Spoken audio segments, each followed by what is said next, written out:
शादी हो गई, बच्चे पैदा हो गए। अब कल अकेला था, कोई जिम्मेदारी सर पे नहीं थी। शादी हो गई तो बीवी की जिम्मेदारी उसके ऊपर आ गई। मार्केट जा रहा है तो अब उसको बीवी के मेकअप का आइटम भी खरीदना है। कपड़ा लेने जा रहा है तो बीवी का सूट भी लेना है, बीवी का दुपट्टा भी लेना है, बीवी का जूता चप्पल भी उसको लेना है। खर्चे बढ़ गए, जिम्मेदारी बढ़ गई। फिर जब वो साहिब औलाद हो गया, अब जिंदगी थोड़ी सी और चेंज हो गई, बदल गई। अब उसे डायपर भी लेना है, उसे बेबी सोप भी लेना है, उसे बेबी क्रीम भी लेना है, उसे बेबी पाउडर भी लेना है, उसे बच्चे का पालना भी लेना है, बच्चे का झूला भी लेना है। अब जिंदगी में खर्चे बढ़ गए, जिम्मेदारी बढ़ गई। बच्चा बड़ा हुआ, अब बच्चे के स्कूल में एडमिशन कराने का सरदर्द शुरू हो गया। स्कूल का एडमिशन करा दिया तो किताबें भी दिलानी है, मंथली फीस भी भरना है, ट्यूशन की फीस भी भरना है। मेरे प्यारे साथियों, जिंदगी में जिम्मेदारी बढ़ती चली जा रही है। और आगे बढ़ो। अब बच्चे बड़े होने लगे, बेटी बड़ी होने लगी, बेटा बड़ा होने लगा। बेटे का कैरियर क्या बनेगा? बेटा जॉब करेगा या बिजनेस करेगा? बेटा बड़ा होकर क्या करेगा? ये टेंशन भी उसको पैदा हो गई। बेटी बड़ी हो गई तो बेटी की शादी कहाँ करना है, किससे करना है, कैसा रिश्ता देखना है, ये टेंशन उसके अंदर आ गई। जिंदगी दिन ब दिन टेंशन पर टेंशन जिंदगी चली जा रही। इसीलिए अल्लाह कुरान में कहता है, लक़द खलक़नल इंसान फी कबद, हमने इंसान को इस तरीके से पैदा किया है। इंसान जिंदगी बड़ी स्ट्रगल करता है, संघर्ष करता है, मेहनत करता है, कद्दोकाविश करता है। इंसान की जिंदगी में दिन ब दिन टेंशन बढ़ती चली जाती है। जिंदगी टेंशन का नाम है मेरे भाई। दुनिया में कोई ये कहता है मुझे कोई टेंशन नहीं, झूठ बोलता है। सबको टेंशन है। ये अलग बात है कि कोई अपनी टेंशन को दिल और दिमाग में लेके परेशान रहता है और कोई मस्त मौला जिंदगी गुजारता है। एक जुमला बोलते ना कि टेंशन लेना नहीं चाहिए, टेंशन दे देना चाहिए। टेंशन लेने से क्या फायदा है? टेंशन लेने से, दिमाग खराब करने से टेंशन खत्म तो नहीं हो जाएगी, मसला हल तो नहीं हो जाएगा। उससे बेहतर है मुस्कुराओ, हंसो, टेंशन आएगी देखा जाए। कुछ लोगों की लाइफ स्टाइल ऐसी हो। तो जिंदगी की ये अलग-अलग चरण है, अलग-अलग स्टेज है, अलग-अलग दौर है। अब जो आयत करीमा मैंने आपके सामने पढ़ी है मुद्दे सुना के बाद, ये सूरह हदीद की आयत नंबर 20, आयत नंबर 20 है। इस आयत में अल्लाह ताला ने एक आयत में इंसान के जीवन में जितने चरण आते हैं, अब बांग्ला में इसको क्या बोलते हैं मुझे नहीं मालूम, हिंदी में चरण बोलते हैं, इंग्लिश में स्टेजेस। इंसान की जिंदगी में जितने स्टेजेस आते हैं, जितने चरण आते हैं, जितने दौर आते हैं, एक आयत में अल्लाह ताला ने वो सारे दौर भी बयान कर दिए और फिर दुनिया की हकीकत भी अल्लाह ने बयान कर दी और हमें किसकी तैयारी करना चाहिए अल्लाह ने बयान। इस एक आयत को समझ लिया आपने तो आज की तकरीर आपको समझ में आ जाएगी इंशाअल्लाह। कुरान का 26वां 27वां पारा सूरह हदीद की आयत नंबर 20।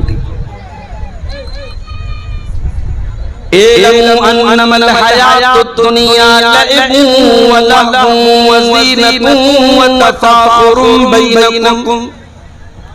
एक बात बोलूं, YouTube पर जाओ और सर्च करो सूफी अब्दुल रशीद। ये अफ्रीका का कारी है, क्या नाम है? सूफी अब्दुल रशीद। बिल्कुल अफ्रीकन कैसे होते हैं? गोरे गोरे तो काले होते हैं, ये काले हैं। अफ्रीका के हैं, काले हैं। अल्लाह, क्या कुरान पढ़ते हैं। कभी रात में ईयरफोन लगा के सूफी अब्दुल रशीद की कोई तिलावत सुनो, यही आयत मैं पढ़ रहा हूं, ये उनकी आवाज सुनो। अल्लाह कसम खा के कहता हूं, म्यूजिक भूल जाओ। ये जो म्यूजिक सुन के सुकून मिलता है ना, ये दिल के मुर्दा होने की अलामत है। ये इस बात की निशानी है, संकेत है कि तुम्हारा दिल मुर्दा हो चुका है, तुम्हारे दिल में कुरान की मोहब्बत खत्म हो चुकी है, तुम्हें म्यूजिक से सुकून मिलता है। अल्लाह कुरान में कहता है ला बिज़िक्रिल्लाहि तत्मइन्नुल कुलूब, मेरे ईमान वाले बंदों के दिलों को अल्लाह के जिक्र से सुकून मिलता है, कुरान से सुकून मिलता है। सहाबे किराम कुरान को पढ़ा करते थे, कुरान को सुना करते थे, हमारे प्यारे नबी कुरान को पढ़ा करते थे, कुरान को सुना करते थे। हमारा नौजवान गाना सुन रहा है, मैं जज्जे में आ रहा था, रास्ते में कई नौजवानों को देखा मोबाइल पर बैठ बैठ के रील्स देख रहे, गाने देख रहे। लड़कों का भी यही हाल है, लड़कियों का भी यही हाल है। आज आपकी YouTube की हिस्ट्री पर जाके देखा जाए, गाने ज्यादा मिलेंगे, म्यूजिक ज्यादा मिलेगा, फिल्में ज्यादा मिलेंगी। ओ लोगों आओ जरा रब के कुरान को किसी अच्छे कारी की आवाज में तुम सुन लो, अल्लाह की कसम तुम म्यूजिक भूल जाओगे, तुम गाने भूल जाओगे। इल्मू अन्नमल हयातुद दुनिया लअबुन व लहवुन व ज़ीना। अल्लाह फरमा रहा है, ऐ मेरे बंदो, ये दुनिया की जिंदगी तो खेल है, व लहवुन तमाशा है, व ज़ीनतुन और ज़ीनत है, आकर्षण है, अट्रैक्शन है। बच्चा छोटा है, खेल का दौर है। बच्चा थोड़ा बड़ा हुआ, 8 साल का हुआ, 10 साल का हुआ, वल्लहवुन अब तमाशा देखने लगा, अब टीवी देखने लगा, मोबाइल देखने लगा, यूट्यूब देखने लगा, वीडियो देखने लगा। वज़ीनतुन बच्चा थोड़ा बड़ा हुआ, लड़की थोड़ी बड़ी हुई, 15 साल के हो गए, 16 साल के हो गए। लड़की आईने के सामने खड़ी होकर के मेकअप करने लगी, लड़का अपने सर अपने बाल पर, अपने चेहरे पर मेहनत करने लगा, अपनी पसंद का कपड़ा पहनने लगा, आईने में अपने आप को निहारने लगा, अपनी सेल्फी लेने लगा, अपने फोटो को फिल्टर करके लेने लगा। वज़ीनतुन इंसान की जिंदगी आकर्षण है, आकर्षण है, अट्रैक्शन है, ज़ीनत। व तफाखुरुन बैनकुम, शादी हो गई, बिजनेस करने लगा। मेरे पड़ोसी ने 1 लाख की प्रॉपर्टी खरीदी, मैं 10 लाख की खरीद के दिखाऊंगा। मेरे दोस्त ने सरकारी नौकरी हासिल कर ली, मैं भी मेहनत करके सरकारी नौकरी हासिल करूंगा। 1 लाख रुपया उसकी सैलरी में 2 लाख रुपया महीना कमा करके दिखाऊंगा। व तफाखुरुन बैनकुम, मेरे बंदो फिर वो दौर तुम्हारी जिंदगी में आता है, तुम एक दूसरे के ऊपर फख्र करते हो, एक दूसरे के ऊपर गुरूर करते हो, घमंड करते हो, एक दूसरे से अपने आप को बड़ा समझते हो। उसके बाद आखिरी दौर आया, इंसान बूढ़ा हो गया, उसके पोते पोतियां हो गए, उसके नवासे नवासियां हो गए। अब बैठ करके फख्र करता है, इतने मेरे बेटे, इतने मेरे पोते, इतने मेरे नाती, इतनी मेरी नतीनी, इतने मेरे नवासे, इतने मेरी नवासी, इतनी मेरी जमीन, इतनी मेरी जायदाद। व तकासुरुन फिल अमवाली वल औलाद, इंसान की जिंदगी का ये आखिरी दौर है। खूब पैसा हो जाए, खूब औलाद हो जाए। औलाद की तलब तो इंसान को है ना। कुछ लोग कहते हैं साहब मुझे अल्लाह ने लड़की दी है, मुझे लड़के की जरूरत नहीं। हो सकता है कि आपको अल्लाह ने लड़की दी है, लड़का नहीं है, आप अपनी लड़कियों पर खुश हैं, ये हो सकता है। मगर ये कहना कि लड़के की जरूरत नहीं है, गलत। लड़के की जरूरत तो नबियों को पड़ी है। नबियों ने अल्लाह से बेटा मांगा है। इब्राहिम अलैहिस्सलाम को देखो, बूढ़े हो गए, कोई बेटा उनका नहीं है, बाप ने घर से निकाल दिया है। अल्लाह की तौहीद की दावत दे रहे, सारी दुनिया उनकी दुश्मन बनी हुई है। इब्राहिम अलैहिस्सलाम अल्लाह से दुआ करते हैं, रब्बी हबली मिनस सालिहीन, परवरदिगार मुझे नेक बेटा अता फरमा। बेटा मांगा। हमारे नबी को भी अल्लाह ने बेटा दिया। ये अलग बात है जो बेटा पैदा हुआ, कासिम पैदा हुए बचपन में इंतकाल कर गए, अब्दुल्ला पैदा हुए बचपन में इंतकाल कर गए, तीसरा बच्चा पैदा हुआ हजरत मारिया के पेट से। अल्लाह के नबी ने बड़े बड़े शौक से अपने बच्चे का नाम इब्राहिम रखा, अपने बाप अपने जद्दी अमजद हजरत इब्राहिम अलैहिस्सलाम के नाम पर अपने बच्चे का नाम रखा। अकीका भी किया आपने, नाम भी रखा अपने बच्चे का। अरब के दस्तूर के मुताबिक आपने बच्चे को दूध पीने के लिए दाई के हवाले कर दिया, भेज दिया। ये अलग बात है, अल्लाह ने मेरे नबी की तकदीर में ये भी लिखा था कि ऐ मेरे नबी आपका कोई बेटा जवान नहीं हो पाएगा, जवान नहीं होना है किसी बच्चे। तीसरा बेटा पैदा हुआ इब्राहिम। जब ये बच्चा 1.5 साल का हुआ और देहात में एक आदमी के घर में रहता था, वहीं ये बच्चा दूध पीता था, वहीं रहता था। बच्चा बीमार हो गया। अल्लाह के नबी को बताया गया कि आपका बेटा बहुत बीमार है। आप सहाबे किराम को लेकर के पहुंचे, आपने बच्चे को गोद में लिया। आप अल्लाह के नबी हैं, आखिरी नबी हैं, आपसे मजबूत कलेजा किसका हो सकता है, आपसे मजबूत दिल किसका हो सकता है। मगर औलाद की मोहब्बत तो मेरे नबी के सीने में मौजूद थी। आपने देखा मेरा इकलौता बेटा आखिरी सांसें ले रहा है, दम तोड़ रहा है। अल्लाह के प्यारे नबी की आंखों से आंसू जारी हो जाते हैं, आपकी आंखों से आंसू गिरने लगते हैं। और सहाबे किराम अपने नबी को रोता हुआ देख करके कहते हैं, अल्लाह के नबी ये हम क्या देख रहे हैं, आप रो रहे हैं, आपकी आंखों से आंसू बह रहे हैं। आप फरमाते हैं हाज़िही रहमतुन जअलल्लाहु फी क़ुलूबि इबादिही। ऐ मेरे सहाबा, ये आंसू मुहम्मदुर रसूलुल्लाह के आंसू नहीं है, ये इब्राहिम के अब्बा के आंसू हैं, ये इब्राहिम के बाप के आंसू हैं, ये बाप के आंसू हैं जो मोहब्बत में अपने बेटे की जुदाई में निकल रहे हैं। ये बाप के दिल से निकले हुए दर्द के आंसू रो रहे हैं अल्लाह के। आज तो पीरों और फकीरों को लोगों ने ये दर्जा दिया है। पीर साहब को इतना बराबर है कि एक आदमी तकरीर में बयान कर रहा है, वीडियो मौजूद है फेसबुक के ऊपर, आप जाके देख सकते हैं कि शेख अब्दुल कादिर जिलानी का मुरीद था। कब्र में पहुंचा मरने के बाद मुनकर नकीर आए सवाल पूछने के लिए। जैसे ही सवाल पूछा, शेख अब्दुल कादिर जिलानी के मुरीद ने कहा मैं मालूम नहीं मैं किसका मुरीद हूं। कहा किसके मुरीद हूं? कहा मैं गौसे आज़म का मुरीद हूं, मैं शेख अब्दुल कादिर जिलानी का मुरीद हूं। इतना सुनना मुनकर नकीर भाग गए, भाई तेरे से कोई सवाल नहीं करना, तुझसे कुछ नहीं पूछना, तू इतनी बड़ी हस्ती का मुरीद है।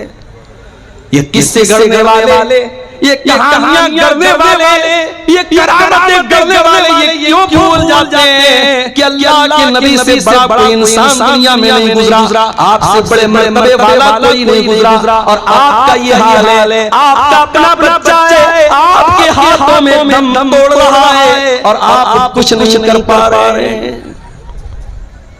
यहाँ तो कितने मुर्दों को जिंदा कर दिया शेख अब्दुल कादिर जिलानी।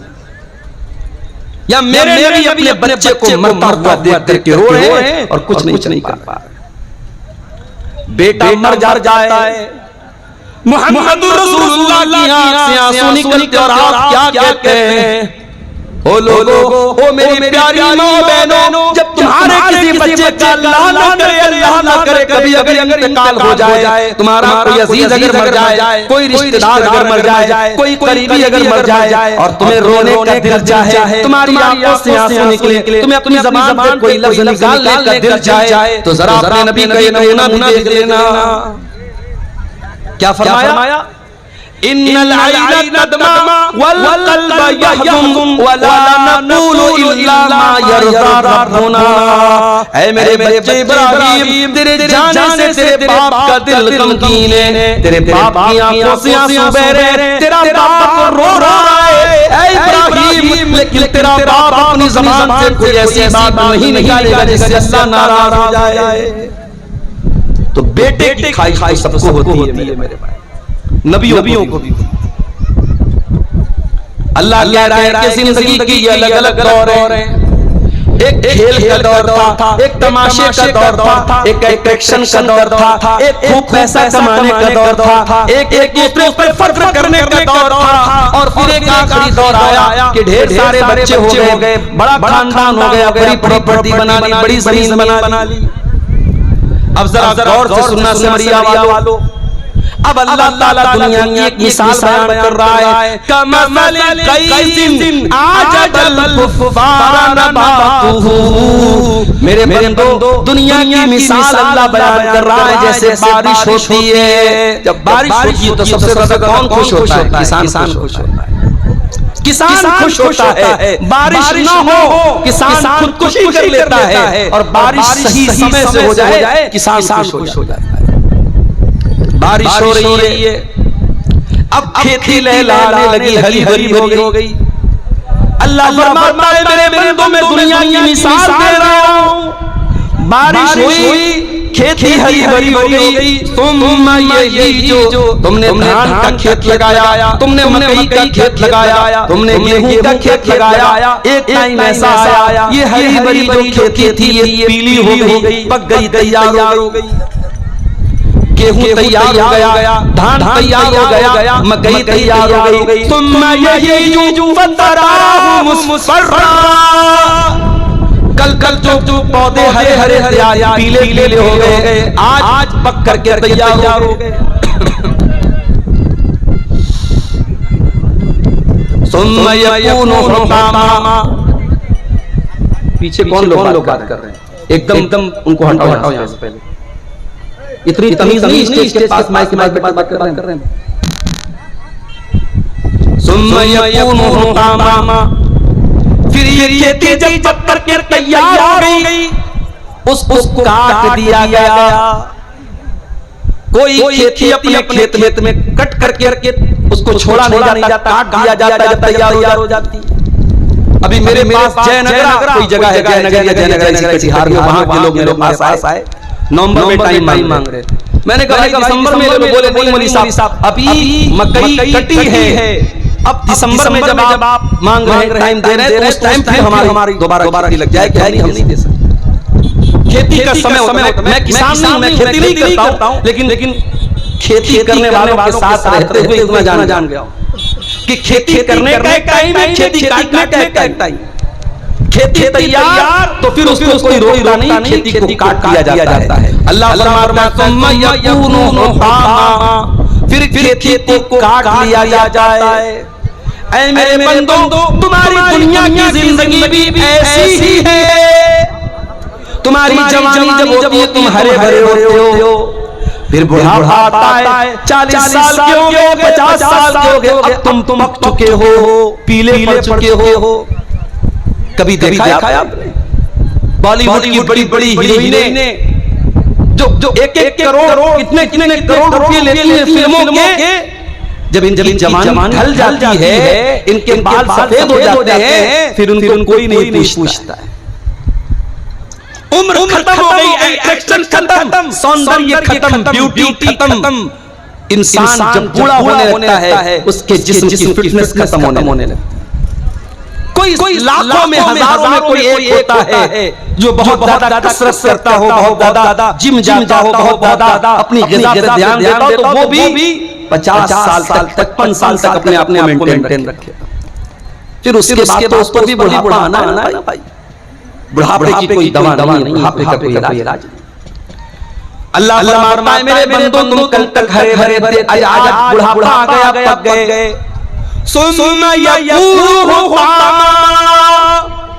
और जिस तरीके से खेती जब पक जाए तो खेती को काट दिया जाए। ऐ मेरे बंदों, एक दिन ऐसा आएगा, मौत का फरिश्ता आएगा और तुम्हें काट डालेगा, तुम्हें खत्म कर देगा। इसी गांव के एक साहब ने बताया 2 साल का बच्चा तालाब में डूब करके इंतकाल कर जाए, माँ बाप सब्र करने के सिवा नहीं कर पाते। इसी कटिहार के भाई ने बताया उनके वालिद रास्ते से जा रहे थे, बाइक से एक्सीडेंट होता है, वालिद साहब ऑन द स्पॉट इंतकाल कर जाते हैं। कितने हादसे अपनी आंखों से हम देखते हैं, कितने जवानों के जनाजे अपने हाथों से हम उठाते हैं। मरने वाले बच्चे भी होते हैं, मरने वाले जवान भी होते हैं, मरने वाले बूढ़े भी होते हैं। मौत का फरिश्ता कभी ये देख के नहीं आता कि आपकी उम्र हो गई कि नहीं। मौत का फरिश्ता अल्लाह के हुक्म से आता है। सुनना यकूनु हुकामा, एक दिन तुमको कट जाना है, मर जाना है, दुनिया से चले जाना है। कब तक रहना है नहीं पता, 40 साल भी रह सकते हो, 50 साल भी रह सकते हो सकता है कि कल की सुबह का सूरज भी तुम न देख पाओ। मेरे बंदो, ये दुनिया की जिंदगी खत्म हो जाएगी। वफिल आखिरति अज़ाबुन शदीदुन व मग़फ़िरतुन मिनल्लाहि व रिज़वान। और जब अल्लाह ताला के पास जाओगे तो वहां दो रास्ता है, एक तरफ अल्लाह का अज़ाब है, एक तरफ जहन्नम की आग है, और दूसरी तरफ अल्लाह ताला की नेमत है, अल्लाह की जन्नत है, अल्लाह की रज़ा है। अब तुम तय कर लो तुमको जन्नत में जाना है कि जहन्नम में जाना है। तुम तय कर लो, तुम डिसाइड कर लो, तुम फाइनल कर लो। वमल हयातुद दुनिया इल्ला मताउल गुरूर। और ये दुनिया की जिंदगी जिस पर तुम इतना फख्र करते हो, इतना नाज करते हो, जिस दुनिया की जिंदगी के लिए तुम कितना हराम काम करते हो, कितना नाजायज काम करते हो, ये दुनिया तो धोखे का सामान है। दुनिया तो धोखा है। बड़े बड़े बादशाहों ने जब महल बनाया तो क्या ये सोच के बनाया कि मैं मर जाऊंगा? नहीं। फिरौन इतना बड़ा बादशाह, मूसा अलैहिस्सलाम बात करने के लिए आए तो फिरौन कह रहा चुप, तू बात मत कर। तो इससे मैं क्यों बात? तू है कौन? मूसा अलैहिस्सलाम ने कहा मैं अल्लाह का रसूल। कहा कह रहे जाओ, तुम रसूल बन गए। मैं जानता नहीं क्या तुमको, मेरे महल में तुम पले बड़े हो, मैं जानता हूं। तू तो ढंग से बात नहीं कर सकते, तुम क्या नबी बनो? फिरौन ने हज़रत मूसा का मजाक उड़ाया, क्योंकि मूसा अलैहिस्सलाम बचपन में एक आग की चिंगारी से उनकी ज़बान कट गई थी, इसलिए उसकी ज़बान में लड़खड़ाहट थी। अल्लाह की कुदरत देखो, जिस पैगंबर की ज़बान में लड़खड़ाहट है, उस पैगंबर को अल्लाह ताला आसमान पहाड़ पे बुलाता है, कुएं पे बुलाता है, और उस पैगंबर से अल्लाह कलाम करता है, बातचीत करता है। मेरा रब मेरे साथ है, मेरा रब जरूर कोई ना कोई रास्ता निकालेगा। ये जो ईमान था मूसा अलैहिस्सलाम के दिल में, ऐ भारत के मुसलमानों, ऐ हिंदुस्तान के मुसलमानों, ये ईमान अपने दिल में पैदा करो। तुम अल्लाहु अकबर की सदा देने वाले हो, तुम ला इलाहा इल्लल्लाह का कलमा पढ़ने वाले हो। तुम्हारा ईमान हुकूमतों पर नहीं है, तुम्हारा ईमान सियासी पार्टियों पर नहीं है। इन सियासी पार्टियों ने कल भी इस्तेमाल किया था, आज भी तुम्हें इस्तेमाल कर रहे हैं और आइंदा भी करते रहेंगे। तुम ईमान लाए हो रब्बे वाहिद की जात पर, उस अल्लाह की जात पर अपने ईमान को मजबूत करो, उस अल्लाह से अपने ताल्लुक को जोड़ दो मेरे भाई। मूसा अलैहिस्सलाम ने कहा मेरा रब मेरे साथ है, वो जरूर कोई ना कोई रास्ता निकालेगा। अभी इतना कहा मूसा अलैहिस्सलाम ने कि कुरान कहता है फ़अौहैना इला मूसा अन इद्रिब बिअसाकल बहरा। हमने मूसा को हुक्म दिया कि अपनी लाठी को पानी के ऊपर जाके मार दो। सामने नदी है, दरिया की गहराई कितनी होती है आप अंदाजा नहीं लगा सकते। दरिया कुलसुम बहुत बड़ी नदी है, वो नदी सामने थी। हज़रत मूसा गए और लाठी को जाकर के पानी पर मारा। जैसे ही लाठी को पानी पर मारा है, अभी मैं मुंबई गया था एक हफ्ता पहले। मुंबई में एक ब्रिज है, उसको अटल सेतु बोल, अटल सेतु 22 किलोमीटर का ब्रिज है, समंदर के अंदर बना। अल्लाह, 1-2 किलोमीटर नहीं, 22 किलोमीटर, 22 किलोमीटर का ब्रिज कहां बना है? समंदर के अंदर बना है। इंसान को अल्लाह अगर इतना दिमाग दे सकता है कि इंसान समंदर में ब्रिज बना सकता है, 22 किलोमीटर लंबा, तो वो अल्लाह जिसने इंसान को इतना माइंड दिया है, इतना दिमाग दिया है, उस अल्लाह के लिए कौन सी बात नामुमकिन है मेरे भाई? मूसा अलैहिस्सलाम ने लाठी को मारा, न कोई इंजीनियर आया, न कोई नक्शा बना, न कोई पिलर खड़ा हुआ, बीच में रास्ता बन गया। पानी एक तरफ का पानी इधर रुक गया, एक तरफ का पानी उधर रुक गया और बीच में रास्ता बन गया। अब मूसा अलैहिस्सलाम अपने साथियों को लेके चल पड़े। जरा इमेजिन करो, तसव्वुर करो, दोनों तरफ पानी रुका हुआ है और मूसा अलैहिस्सलाम बीच में जा रहे हैं अपने साथियों के साथ। फिरौन ने देखा मूसा जा रहे हैं, उनके साथ ईमान वाले जा रहे हैं और पानी बीच में रुका हुआ है, बीच में रास्ता बना हुआ है। फिरौन ने अपने लश्कर से कहा चलो तुम भी इसी रास्ते पर चलो। फिरौन भी चल पड़ा, फिरौन का लश्कर भी चल पड़ा। मूसा अलैहिस्सलाम और ईमान वाले नदी को पार कर गए। जब पार चले गए पानी को मिला दिया, पानी को मिला दिया और जैसे ही पानी को मिला दिया फिरौन डूब गया। फिरौन के तमाम लश्कर के लोग डूब गए। जब फिरौन डूबने लगा तो कहता है आमनतु बिल्लज़ी आमनत बिही बनु इस्राईल। ऐ अल्लाह, मैं तेरे ऊपर ईमान लाता हूँ, मैं तौबा कर रहा हूँ अल्लाह, मैं उस अल्लाह के ऊपर ईमान लाता हूँ जिस पर बनी इस्राईल ईमान।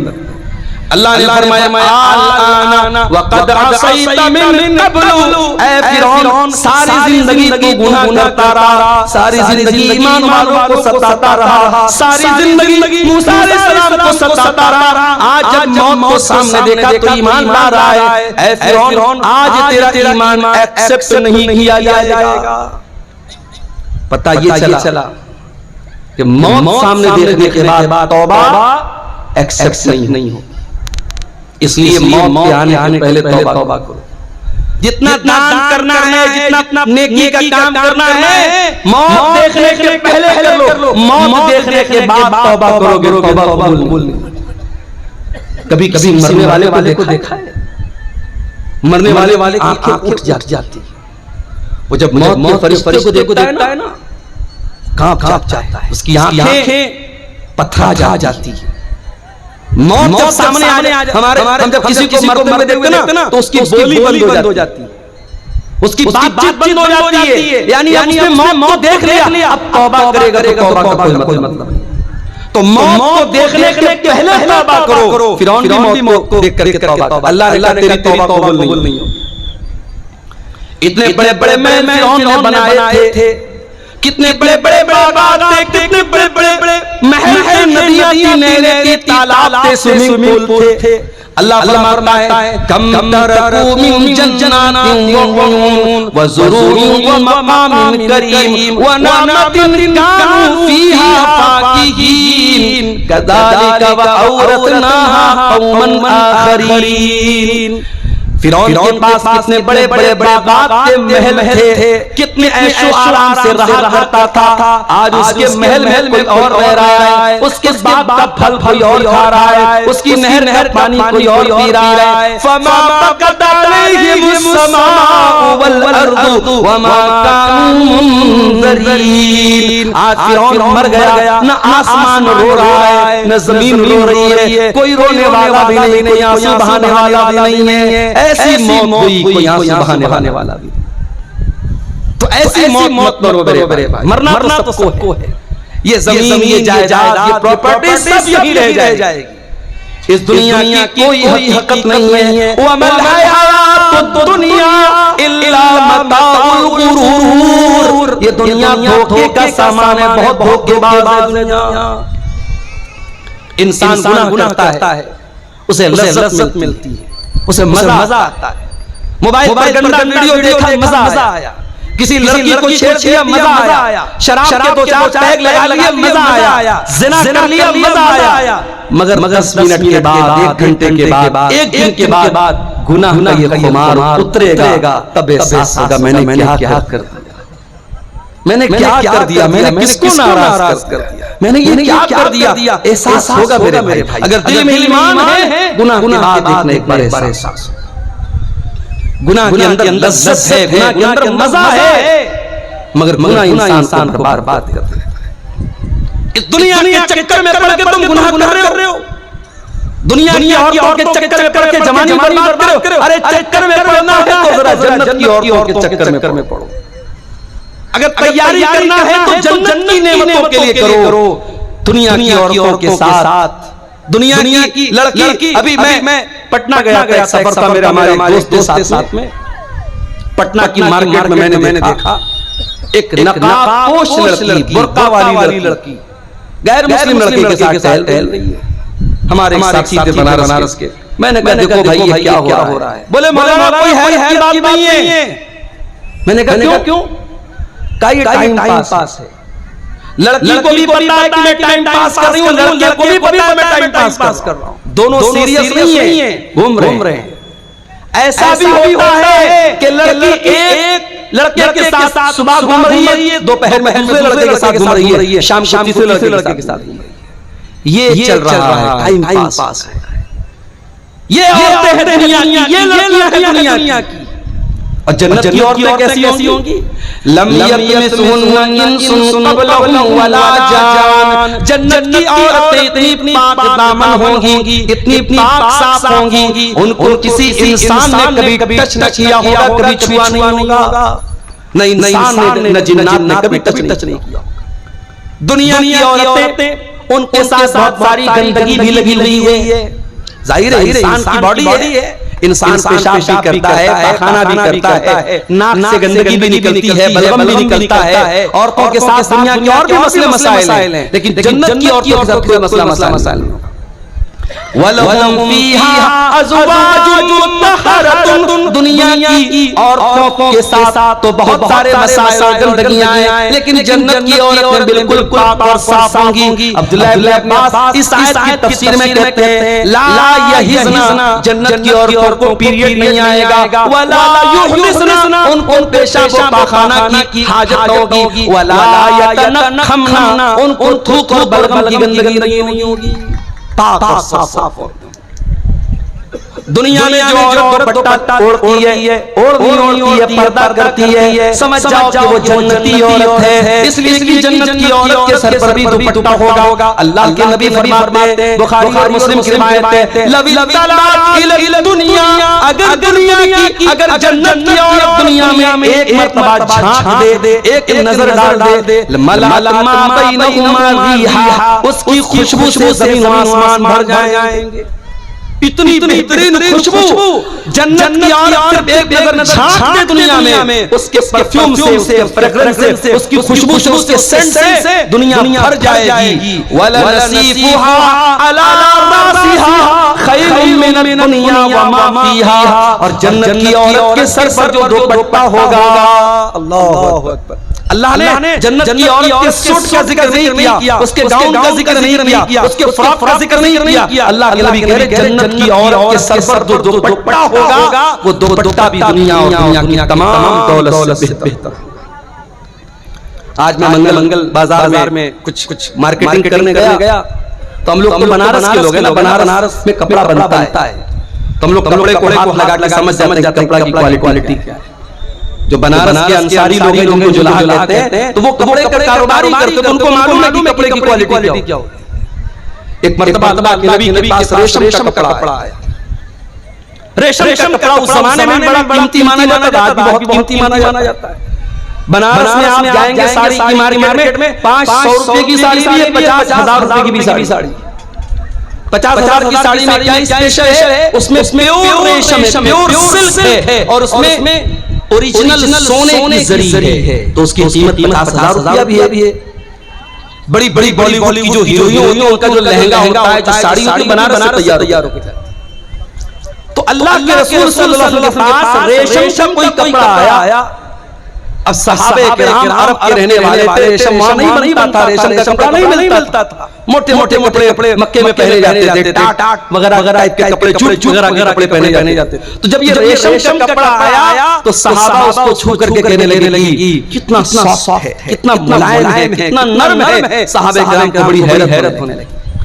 अल्लाह के प्यारे नबी ने फरमाया अताजबून मिन हाज़ा, ऐ मेरे सहाबा तुम्हें इस पर बड़ा ताज्जुब हो रहा है, बड़ा आश्चर्य हो रहा है, बड़ी हैरत हो रही है। लमना दिल साद इब्न मुआज़ फिल जन्नत खैरुम मिन हाज़ा।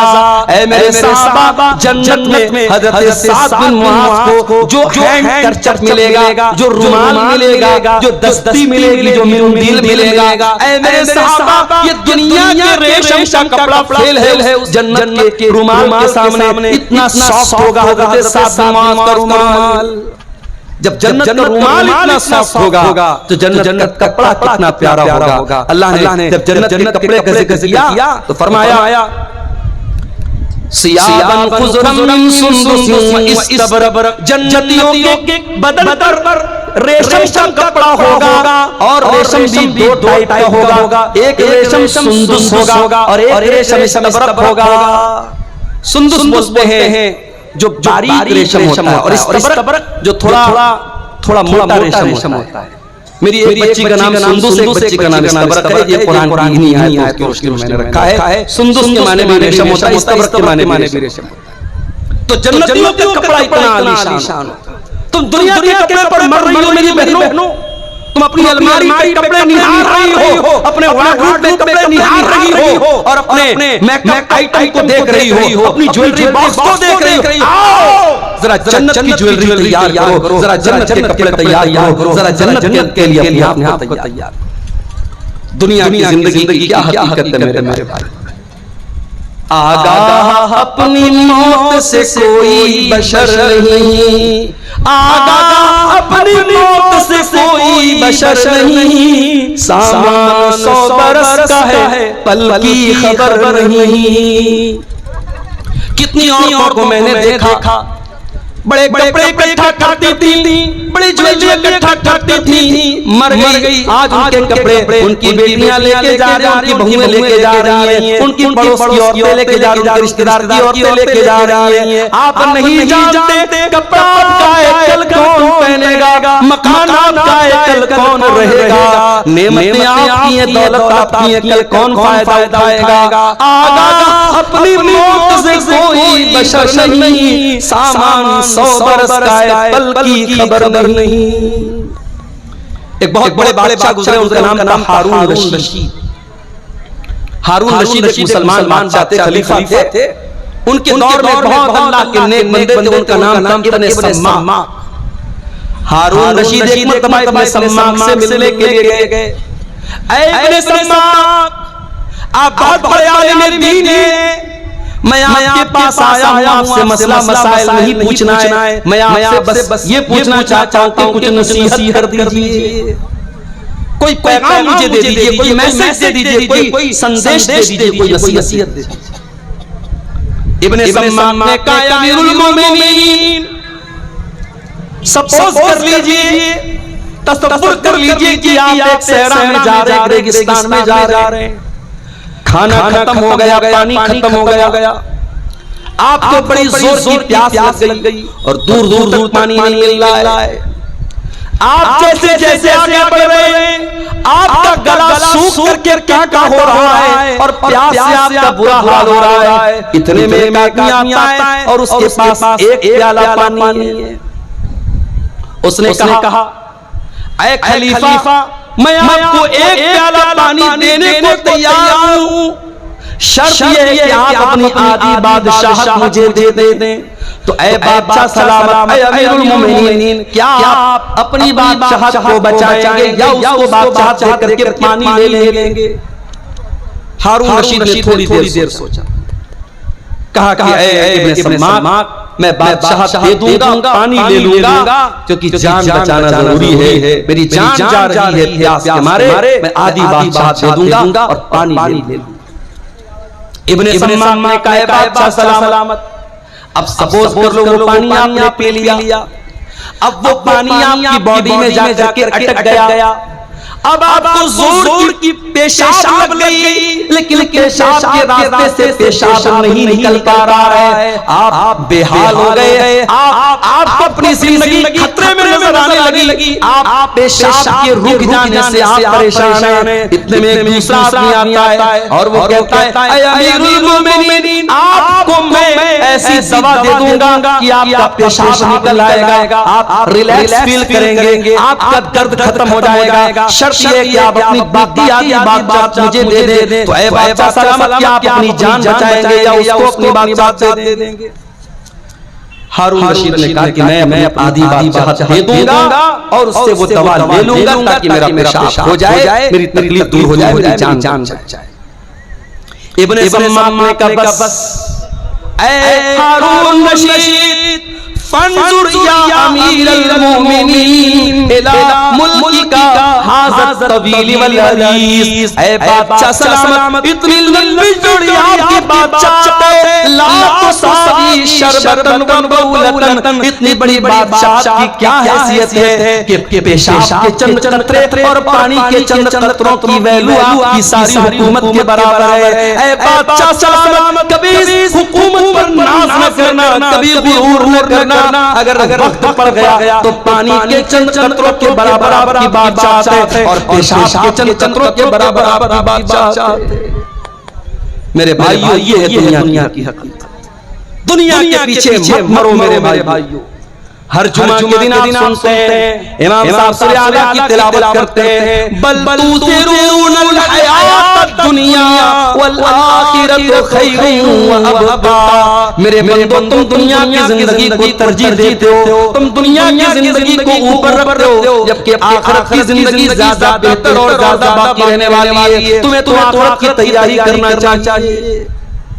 अब सवाल पैदा होता है कि क्या हम दुनिया में न रहे, दुनिया का हक अदा न करें, बीवी का हक अदा न करें, बच्चों का हक अदा न करें? नहीं, ये इस्लाम की तालीम नहीं है। हमें दुनिया में रहना है, हमें बीवी का हक भी अदा करना है, हमें बच्चों का हक भी अदा करना है, हमें माँ बाप का हक भी अदा करना है, लेकिन हमें दिल नहीं लगाना है दुनिया से। जजाजी लगाने की दुनिया नहीं है, ये इबरत की जा है, तमाशा नहीं है। दिल लगाओ तो जन्नत से लगाओ, दिल लगाओ तो आखिरत से लगाओ। दुनिया दिल लगाने का ठिकाना नहीं है। दुनिया में कैसे रहना है? अल्लाह के प्यारे नबी अब्दुल्लाह इब्न उमर का कंधा करके कहते हैं, कुन फी दुनिया कअन्नका गरीब। ऐ अब्दुल्लाह, दुनिया में ऐसे जिंदगी गुजारो जैसे परदेसी जिंदगी गुजारता है। बिहार के बहुत सारे लोग बंबई में रहते हैं, बंबई में दंगा हो जाता है, फसाद हो जाता है, तो बंबई में जो बिहार का रहने वाला, यूपी का रहने वाला, बंगाल का रहने वाला आदमी है, वो डर जाता है कि यार मेरा यहाँ कोई नहीं, ये तो परदेश है, मेरा गांव नहीं है, मेरा इलाका नहीं है, मेरा क्या होगा? वो रहता है बंबई में, कमाता है बंबई में, खाता है बंबई में, मगर उसे अपना असल वतन याद रहता है। वो कटिहार के फला गांव का रहने वाला है, वो गांव से याद रहता है। अल्लाह के नबी फरमाते हैं, तुम दुनिया में इस तरीके से जिंदगी गुजारो जैसे कोई अजनबी, कोई परदेसी जिंदगी गुजारता है। औ आबिरुस सबील, या ऐसे जिंदगी गुजारो जैसे कोई मुसाफिर जिंदगी गुजारता है। मुझे कल कटिहार से निकलना है, इंटरसिटी पकड़ना है, इंटरसिटी पटना जा रही है, रास्ते में बेगूसराय भी आ रहा है, रास्ते में मानसी भी आ रहा है, रास्ते में महेशखुंड भी आ रहा है, रास्ते में बरौनी भी आ रहा है। मुझे भूख लगेगी, मैं उतर करके चिप्स ले लूंगा, मैं बिस्किट ले लूंगा, मैं नमकीन ले लूंगा, मगर मुझे मालूम है मुझे पटना तक जाना है, मेरी मंजिल पटना है, मेरी मंजिल बनारस है। मैं जा करके ठहरूंगा अपनी मंजिल पर, मैं जा करके रुकूंगा अपनी मंजिल पर। मैं बीच के स्टेशनों से फायदा तो उठा सकता हूं, मगर मेरा टारगेट मेरी मंजिल होगी, मेरा मकसद मेरी मंजिल होगी। अल्लाह के नबी कह रहे हैं, दुनिया में ऐसे जिंदगी गुजारो जैसे मुसाफिर जिंदगी गुजारे। और सहाबा किराम हमारी तरह रात में 2-2, 3-3 बजे तकरीर नहीं सुनते। नबी ने इतनी हदीस बयान की, अब्दुल्लाह इब्न उमर ने सुन लिया। अब अब्दुल्लाह इब्न उमर खुद कहते हैं, ओ लो कान खोल करके सुन लो, इज़ा अस्बहता फला तंतज़िरिल मसा, जब सुबह हो जाए तो शाम का वेट न करो, शाम की प्रतीक्षा न करो, शाम का इंतजार न करो, शाम हो जाए तो सुबह का इंतजार न करो। ओ मेरी प्यारी माँ बहनों, ओ मेरे प्यारे नौजवान साथियों, जाओ जरा बिस्तर पे सोने के पहले ये हदीस याद कर लेना, ये सोच करके बिस्तर पे जाना, हाय अल्लाह अगर आज की रात मेरी जिंदगी आखिरी रात हो गई, हाय अल्लाह सारे अमाल तो गुनाहों से भरे, सारा रजिस्टर तो गुनाहों से भरा है। ऐ अल्लाह अगर इसी हाल में तेरे पास चला गया, ऐ अल्लाह इसी हाल में तेरे पास में चली गई, ऐ अल्लाह मेरा क्या बनेगा, मेरा क्या हाल बनेगा। मेरे प्यारे साथियों, जब रात में बिस्तर पे सोने जाया करो तो ये एक बार सोच लिया करो, अल्लाह के हजरत अब्दुल्लाह इब्न उमर कहते हैं जब शाम हो जाए तो सुबह का इंतजार मत किया करो, और सुबह हो जाए तो शाम का इंतजार मत किया करो। और आगे फरमाते हैं वखुज़ मिन सिहतिका लिमरदिका, और जब तुम्हारी तंदुरुस्ती मौजूद है तो तुम बीमारी के दिन की तैयारी कर लो, और अपनी जिंदगी में मौत की तैयारी कर लो, मौत की तैयारी। माशाअल्लाह कटिहार हर तरफ पर है। मैं आज मार्केट में गया, हमारे दोस्त लोग भी साथ में थे। कितने बड़े बड़े रेस्टोरेंट बन गए, स्टेशन के सामने छोटा सा होटल था बिस्मिल्लाह होटल। आज गया तो देखा बहुत बड़ा सा रेस्टोरेंट बना है, उसका नाम है तंदूरी महल। बड़े बड़े होटल खुल रहे कटिहार में। अभी हैदराबाद में गया एक 2 महीना पहले मेरा सफर था, कुछ साथियों के साथ निकला। मेरा ख्याल है कि रात के 12-1 बज रहे थे। दोस्तों ने कहा चलिए मौलाना चाय पिलाए, तो मैंने कहा 12-1 बजे चाय मिले, चलिए हैदराबाद में। हैदराबाद में चाय की बहुत बड़ी दुकान है, नाम नोट कर लो, कभी जाना तो चाय पी लेना। नीलोफर होटल, नीलोफर नाम है, लड़की का नाम नहीं बता रहा, होटल का नाम बताओ, नीलोफर। रात के 1 बजे मैं गया साथियों के साथ। मैं सोचा यार रात का 1 बजा है, 2-4 लोग वहां होंगे। गया वो भीड़ है, मर्दों का, औरतों का, लड़कों का, लड़कियों का, मुसलमानों का इलाका है, मुस्लिम मेजॉरिटी इलाका है, और रश भरा पड़ा है।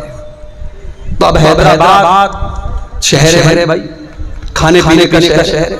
अब कटिहार में भी वो चीजें आ रही हैं, पूर्णिया में वो चीजें आ रही हैं। तरक्की पर है जमाना तरक्की पर तो है मेरे प्यारे साथी, लेकिन ये बात याद रखो, तरक्की का मतलब ये नहीं है कि आप अपने अल्लाह को भूल जाएं। 4 पैसे आ गए, स्टैंडर्ड बन गए, घर में स्टैंडर्ड बना गया, इसका मतलब ये नहीं कि आपके घर की औरतें पर्दा करना बंद कर दें।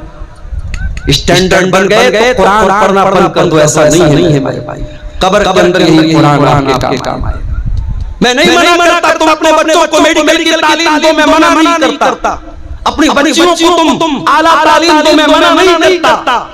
मगर वल्लाह मेरा कलेजा दुखता है जब कटिहार के बड़े बड़े कॉलेजों में मुसलमान लड़की चेहरा खोल करके बेपर्दगी के साथ अपने बॉयफ्रेंड के साथ, अपने बैचमेट के साथ, अपने क्लासमेट के साथ घूम रही है, पार्कों में घूम रही है। तकलीफ होती है कि ये कौम तालीम हासिल कर रही है, इस कौम की लड़कियां तालीम हासिल कर रही हैं या बेहयाई कर रही हैं, बेपर्दगी कर रही हैं। हालात ये हैं, लड़की 8-9 साल की होती है, लड़का 10-12 साल का होता है। अभी लड़का बहुत छोटा है, लड़की बहुत छोटी है। अभी दुनिया की बहुत भारी बातें उनको मालूम भी नहीं है, मगर यूट्यूब ने उनको सिखा दिया है, फेसबुक ने उनको सिखा दिया है, इंस्टाग्राम ने उनको सिखा दिया है। 9-9 साल की लड़कियों के भी बॉयफ्रेंड मौजूद हैं, 10-12 साल के लड़कों की गर्लफ्रेंड मौजूद है। मैं इसी समाज की और इसी मुआशरे की हकीकत आपको बता रहा हूं। वल्लाह मेरे प्यारे नौजवान साथियों, मेरी बहनों, दुनिया की ये तालीम हासिल कीजिए, मगर अकबर इलाहाबादी का वो शेर मैं आपको सुनाता हूं। तुम शौक से कॉलेज में पढ़ो, चर्च पे झूलो, जायज है गुबारों में उड़ो, चर्च पे झूलो, बस एक सुखन बन गए जिसका रहे याद अल्लाह को और अपनी हकीकत को न भूलो। आप कितने बड़े कॉलेज में पढ़ लीजिए, लेकिन आपको ये नहीं भूलना है कि आप मुसलमान हैं। अल्लाह की कसम, कर्नाटक की वो लड़की जो नकाब में स्कूल जा रही थी, कॉलेज जा रही थी, और दंगाइयों ने और फसादियों ने उसको देख के नारा लगाया था, और उस लड़की ने जिसका नाम मुस्कान था, उसने नारे तकबीर की सदा बुलंद की थी, अल्लाह अकबर कहा था। सारी दुनिया के मुसलमानों ने लड़की पर फख्र किया था। और आज भी बड़े बड़े कॉलेजों में जो लड़की नकाब में रहती है, अपनी हया से समझौता नहीं करती, अपने पर्दे से समझौता नहीं करती, वो प्राइम मिनिस्टर से भी डिग्री लेने जाती है, वो नकाब में जाती है। ऐसी लड़कियों पर हमें फख्र है मेरे भाइयों, ऐसी बहनों पर हमें फख्र है। तालीम हासिल करो, मगर कुरान की भी तालीम हासिल करो। ये मदरसे, ये छोटे छोटे मदरसे आज सीमांचल में तरस रहे हैं। इनका इंफ्रास्ट्रक्चर देख लो। मैं कितने मदरसों में जाके देखा मैंने कि टीन का शेड लगा हुआ है, और कच्ची जमीन है, बच्चे बेचारे किशनगंज में एक मदरसे में गया, बेहतरीन तालीम हो रही है, अच्छी पढ़ाई हो रही है, मगर इंफ्रास्ट्रक्चर नहीं है। ये बड़े बड़े नेता आते हैं हमारे यहाँ, इन मिनिस्टरों से, इन नेताओं से, इन एमपीज़ और एमएलए से कहो कि इन मदरसों को भी थोड़ा ध्यान दें। आज कितने मदरसे मेरे भाइयों, न उनके पास इंफ्रास्ट्रक्चर है, न उनके पास टीचरों को देने के ढंग की सैलरी है। बेचारे साल में जलसा करते हैं और जलसे में भी जो लोग आते हैं तकरीर सुनते हैं, कितने लाख रुपए का जलसे में खर्च हो जाता है और आखिर में जो बचत होती है मदरसे वालों वालों बहुत थोड़ी सी बचत। ये तकलीफ की बात है मेरे भाई, दर्द की बात है। इन मदरसों में पढ़ने वाले, कुरान पढ़ने वाले बच्चों को हकीर समझते हैं। वल्लाही हकीर मत समझो।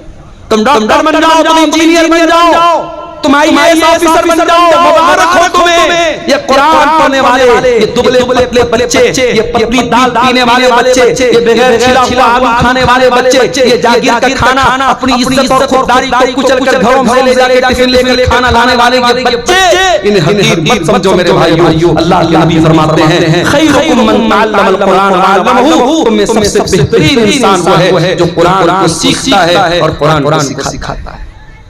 कब्र में यही कुरान आपके काम आएगा। कब्र में मुनकर नकीर आएंगे, पूछेंगे मन रब्बुका, तेरा रब कौन है? तू कहेगा मैं इंटर पढ़ के आया हूं, मैं ग्रेजुएशन करके आया हूं, मैंने बीसीए किया, मैंने एमसीए किया, मैंने नीट निकाला, मैंने बड़ा एग्जाम पास किया। फरिश्ता पूछेगा मन नबियों का, तेरे नबी कौन है? मां दीनों का, तेरा दीन क्या है? अगर आपने दुनिया की सारी तालीम हासिल की है, अगर आपने रब का कुरान नहीं पढ़ा है, अगर आपने मुहम्मद रसूलुल्लाह की हदीसों को नहीं पढ़ा है, कुरान और सुन्नत को नहीं पढ़ा है, आप मुनकर नकीर के सवाल का जवाब नहीं दे पाएंगे। उस सवाल का जवाब अगर चाहिए तो कुरान पढ़ना पड़ेगा, हदीसों को पढ़ना पड़ेगा। मेरे भाइयों, आज का दौर बहुत अच्छा दौर है। आज ऑनलाइन भी आप दीन की तालीम हासिल कर सकते हैं। अपनी बहनों से कहना चाहूंगा जो कॉलेज में पढ़ती हैं, जो यूनिवर्सिटी में पढ़ती हैं, ऐ मेरी प्यारी बहनों, आज ऐसे कोर्स भी हो रहे हैं, ऑनलाइन कोर्स हो रहा है। लॉकडाउन में खुद मैंने कई कोर्स चलाए ऑनलाइन, और मुझे बड़े फख्र के साथ आज मैं दुबई तक मेरे स्टूडेंट मौजूद हैं। मेरे पास मैसेज आता है, मौलाना साहब मैं आपका स्टूडेंट हूं। लड़कियों का, मेरी मुसलमान बहनों का कभी फोन आता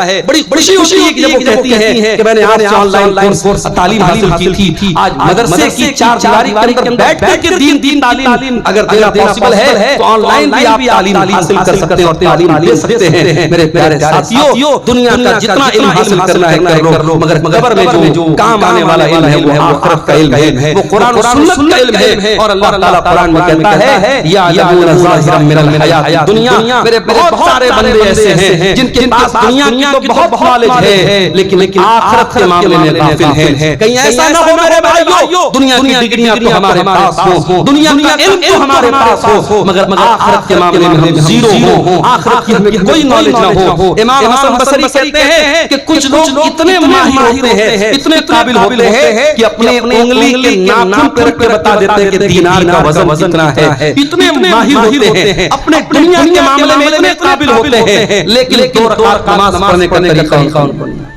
इसी कटिहार में मुझे याद है, नमाज पढ़ने के लिए बैठा, पीछे से एक आदमी आता है, उसको किसी ने बताया कि अब्दुल गफ्फार साहब नमाज पढ़ रहे, जाओ उनके साथ पढ़ लो। नमाज खत्म हो चुकी थी, मैं बाद में आया तो मैं अपनी अलग नमाज पढ़ रहा था। अब वो आदमी आया तो उसको ये भी पता नहीं कि दाएं खड़ा होना है कि बाएं खड़ा होना है, ये भी नहीं मालूम।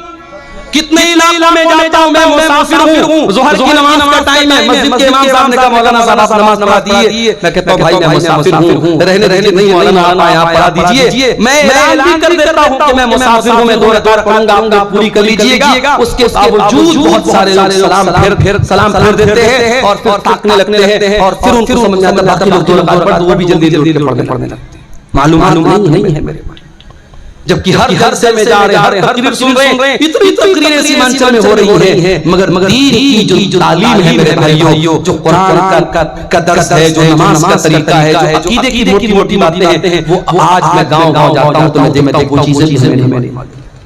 हम बड़े फख्र के साथ पूरे इंडिया में हम बयान करते हैं कि ये शेरशाहबादी कौम है, जो सीमांचल के अंदर ये कौम है, और 90% ये कौम अहले हदीस कौम है, मगर आज शेरशाहबादियों में भी ताबीज़ पहना जा रहा है।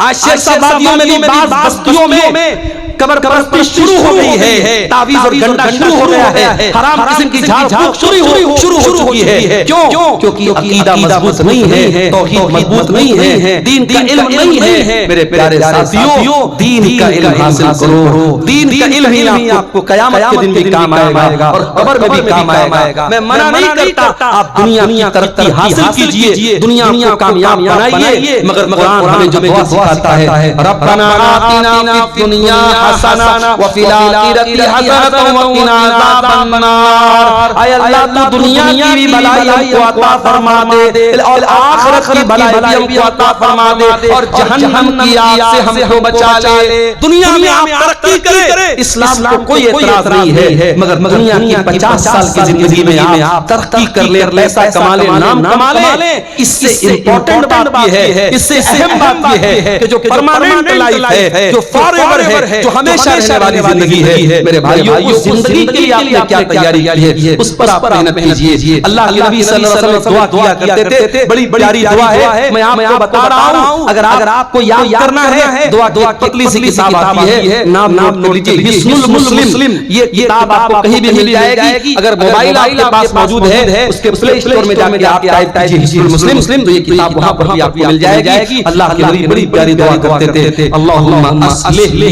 दीनी अल्लज़ी हुवा इस्मतु अमरी व अस्लिह ली आखिरती अल्लती व अस्लिह ली दुनियाया अल्लती फीहा माशी। ऐ अल्लाह, मेरे दीन को सही कर दे, मेरे दीन की इस्लाह कर दे, क्योंकि दीन ही मेरे मामले की बुनियाद है। और अल्लाह, मेरी दुनिया को भी तू अच्छा कर दे, क्योंकि मुझे जिंदगी दुनिया में गुजारना है। व अस्लिह ली आखिरती अल्लती इलैहा माती। और अल्लाह, मेरी आखिरत को भी तू दुरुस्त कर दे, क्योंकि मरने के बाद मुझे लौट के आखिरत की तरफ जाना है। वजअल हयात ज़ियादतन ली फी कुल्लि खैर। और अल्लाह, मेरी जिंदगी को ऐसा बना दे कि जिंदगी में हर आने वाला दिन पीछे वाले दिन से बेहतर हो। हर दिन कोई नया नेकी का काम करूं, कोई अच्छा काम करूं। इसी कटिहार के इलाके के लोगों ने मुझे बताया कि पर हेड वो 10 रुपया कलेक्शन कर रहे हैं। 10 रुपए की आज के जमाने में कोई वैल्यू नहीं, लोग पान खा जाते हैं 10 रुपए का। परिवार में अगर 5 लोग हैं, 6 लोग हैं,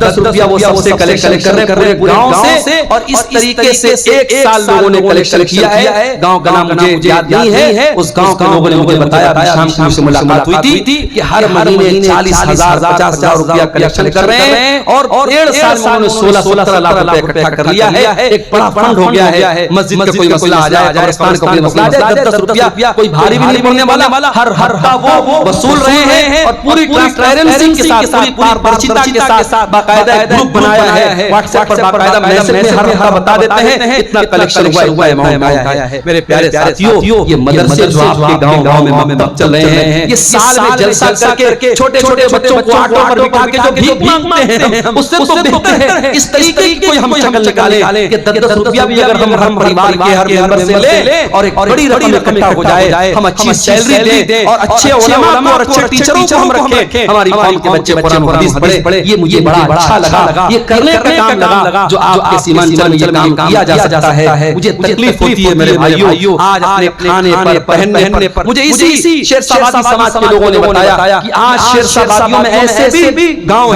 हैं जहां शादियों में डीजे बज रहा है। मुसलमान आदमी की शादी है, अहले हदीस की शादी है, शेरशाबादी की शादी है और शादी में डीजे बज रहा है। बाप भी बेशरम लोगों की तरह नाच रहा है, माँ भी बेशरम लोगों की तरह नाच रही है। ये नाच गाना हो रहा है। मेरे प्यारे साथियों, अल्लाह का अज़ाब नहीं आएगा तो क्या आएगा? यही वही दौर था। अल्लाह के प्यारे नबी ने बताया था कि मेरी उम्मत में वो दौर आएगा,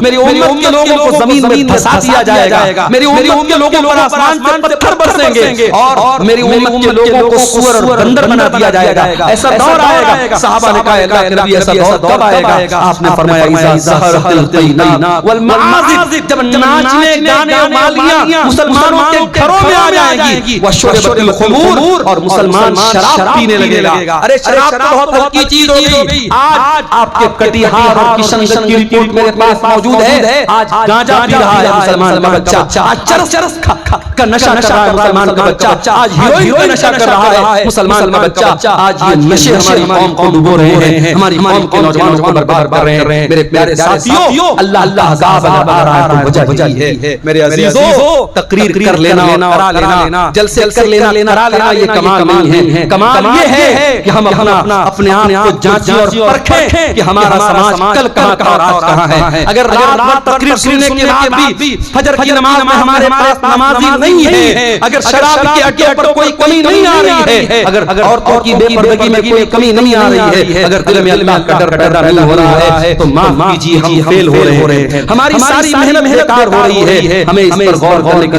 जरूरत है। इतना बड़ा सरमाया सीमांचल में हजारों जलसे हो रहे हैं, उम्मत का कैपिटल लग रहा है, उम्मत का सरमाया लग रहा है। इन जलसों से हम क्या हासिल कर रहे हैं, हमारी कौम क्या हासिल कर रही है, हम अपने अंदर सुधार कर रहे हैं, नहीं कर रहे हैं, अपने अंदर परिवर्तन कर रहे हैं, नहीं है, इस पर हमें गौर करने की जरूरत है। मेरे अजीजों, आज का ये जलसा मस्जिद के लिए जलसा था। मुझसे पहले आपने उलमा की तकरीरें भी सुनी और जो चंदा करने वाले मौलवी थे उनके हाथों पर चंदा दिया। जाते जाते मेरी गुजारिश है कि अल्लाह के घर में आप ताउन करके जाइएगा। हमारे लोग LIC लेते हैं, LIC का एक नारा है, जीवन जिंदगी के साथ भी और जिंदगी के बाद भी। मैं आपको बता दूं कि मस्जिद में आपका 10 रुपया भी लगा है, मस्जिद में आपका 100 रुपया भी लगा है, तो ये LIC की जो पॉलिसी है ना, वो तो दुनिया में आपके काम आएगी, वो भी हराम तरीके से पैसा कमा रहे हैं। LIC का जो पैसा है, लेकिन देखिए आप पैसा लगाए हैं मस्जिद में, ये आपको आखिरत में काम आएगा। अल्लाह के नबी ने कुछ चीजों का जिक्र किया है जो मरने के बाद भी इंसान के काम आती है। उसमें एक चीज क्या है, औ सदक़तिन जारियतिन, ऐसा सदका इंसान करके जाए जो उसके मरने के बाद भी कंटिन्यू जारी रहे। मेरे अजीजों, मस्जिद और मदरसे की इमारत में लगने वाला पैसा सदका जारिया है। आज हम लोग बड़े खुश होते हैं साहब, मौलाना मुफ्ती रहमान